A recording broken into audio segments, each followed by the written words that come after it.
उसकी बेटे अभी भी जिंदा है उसे समाधि से निकलते ही वो माँ कह के पुकारेगा। इसीलिए वो अपने बेटे को समाधि से बाहर लाती है। रामचंद्रपुर गांव के एक गरीब परिवार में पलाश और अमर नाम के दो भाई अपनी पत्नियों और बच्चों के साथ रहते थे। पलाश और प्रमिला का एक लौता बेटा गुड्डू, अमर और अर्पिता की 3 साल की बेटी जिस उसकी बेटे अभी भी जिंदा है उसे समाधि से निकलते ही वो माँ कह के पुकारेगा। इसीलिए वो अपने बेटे को समाधि से बाहर लाती है। रामचंद्रपुर गांव के एक गरीब परिवार में पलाश और अमर नाम के दो भाई अपनी पत्नियों और बच्चों के साथ रहते थे। पलाश और प्रमिला का एक लौता बेटा गुड्डू, अमर और अर्पिता की 3 साल की बेटी जिसका नाम है पिंकी। वो सभी मिलजुल कर बड़ी सुख और शांति से रहते थे। ऐसे ही एक दिन सुबह से ही बारिश हो रही थी। तभी पिंकी बेटा, ये दूध जल्दी जल्दी पी लो, फिर भैया के साथ खेलने जाना। नहीं माँ, मुझे दूध बिल्कुल अच्छा नहीं लगता, मैं नहीं पीऊंगी। अरे ऐसे कैसे चलेगा, तुम तो मेरी प्यारी बच्ची हो ना, चुपचाप दूध पी लो। इतना कहकर अर्पिता ने पिंकी को दूध पिला दिया। फिर पिंकी खेलने के लिए गुड्डू के कमरे में चली गई। उस वक्त गुड्डू कमरे में कागज की नाव बना रहा था। भैया, ओ भैया, तुम क्या बना रहे हो? बहन ये देख, मैंने कितनी सुंदर कागज की नाव बनाए हैं। चल हम आंगन में जमे बारिश के पानी में ये नाव छोड़ते हैं। इतना कहकर दोनों भाई बहन मिलके उसके आंगन में जमा हुआ बारिश के पानी में कागज की नाव चलाने लगे। भैया, यहाँ तो नाव चल ही नहीं रही है। हाँ बहन, यहाँ तो पानी कम है। चल हमारे घर के पीछे जो तालाब है वहाँ जाते हैं। ये नाव तालाब के पानी में अच्छा तैरेगा।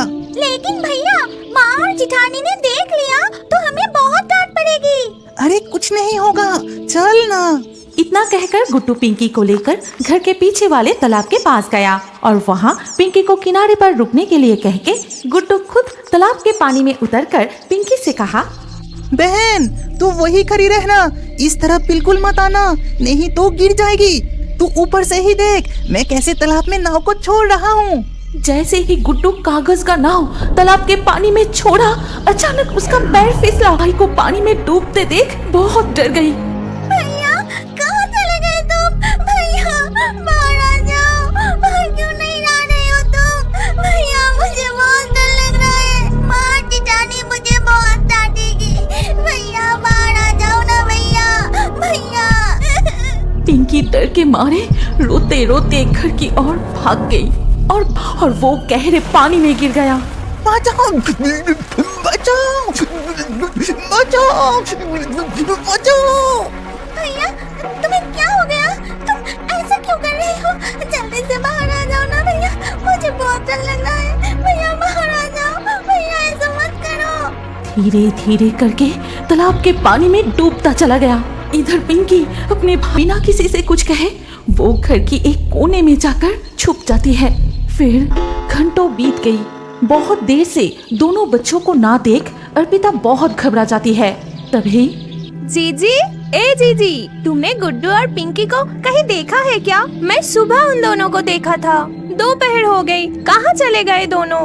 और कहाँ जाएंगे, शायद बगीचे में खेल रहे होंगे। नहीं जीजी, मैंने बगीचे में भी देखा, वहाँ भी नहीं है। इसके बाद दोनों बहू मिलकर घर में गुड्डू और पिंकी को ढूंढने लगी, लेकिन कहीं नहीं मिले। ऐसे ही काफी समय बीत जाता है। पलाश और अमर को खबर मिलते ही वो घर लौट आते हैं। फिर सब कुछ सुनने के बाद वो सब मिलकर गुड्डू और पिंकी को आसपास ढूंढने लगे। फिर एक दुकान पे जाके पूछता है, काका, ओ काका, अपने गुड्डू और पिंकी को देखा क्या? नहीं बेटा, वो तो इधर नहीं आया।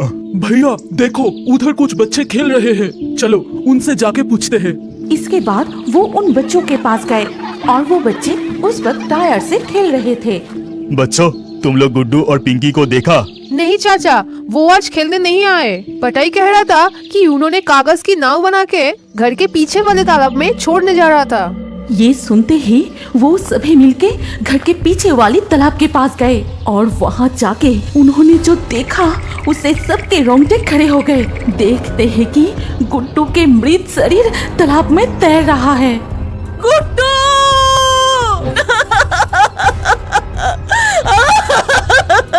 ये क्या हो गया?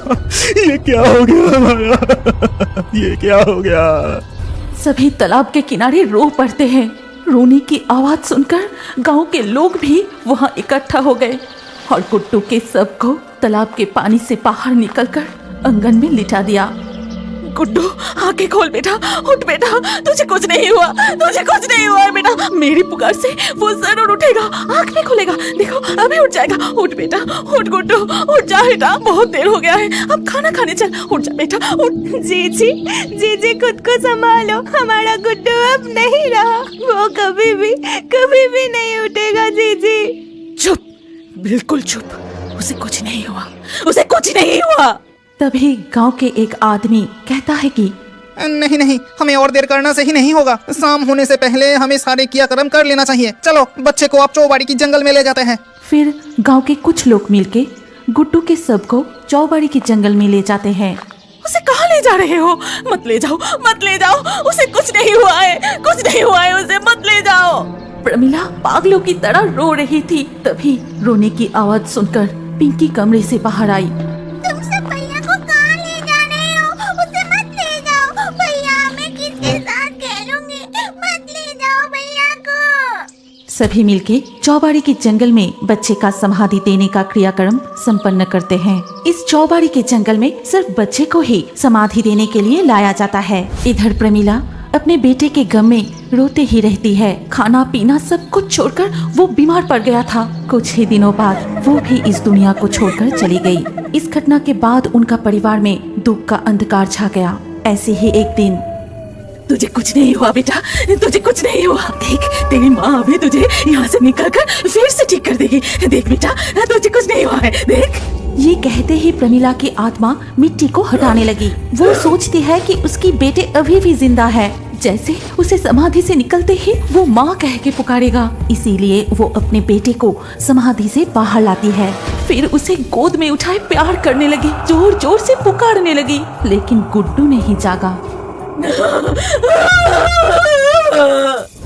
ऐसे ही एक दिन रात को जब पिंकी अपनी माँ के पास सो रही थी। बहन, ए बहन, बहन। भैया तुम आ गए, लेकिन इतने दिनों से तुम कहाँ थे और इस समय तुम कहाँ से आ रहे हो? मैं चौबाड़ी की जंगल में था। आ मेरे साथ आ, हम दोनों वहाँ खूब खेलेंगे और बहुत मजे करेंगे। लेकिन इतनी रात को मैं जाऊंगी तो माँ बहुत डांटेगी। अरे कुछ नहीं होगा, आओ ना, वहाँ मेरे माँ भी है। ठीक उसी वक्त गुड्डू की आत्मा वहाँ से भाग जाता है। भैया जिठानी भी तुम्हारे साथ है। भैया तुम कहाँ गए? भैया भैया रुक जाओ भैया। पिंकी भी बिस्तर से उठकर गुड्डू के पीछे पीछे जाने लगी। तभी अर्पिता जाग जाती है। पिंकी, ए पिंकी, कहाँ जा रही है तू? इधर आ, इधर आ। माँ भैया मुझे खेलने के लिए बुला रहा है, चौबाड़ी की जंगल में। पता है वहाँ जिठानी भी है। पिंकी के मुंह से ऐसी बात सुन के अर्पिता बहुत डर जाती है।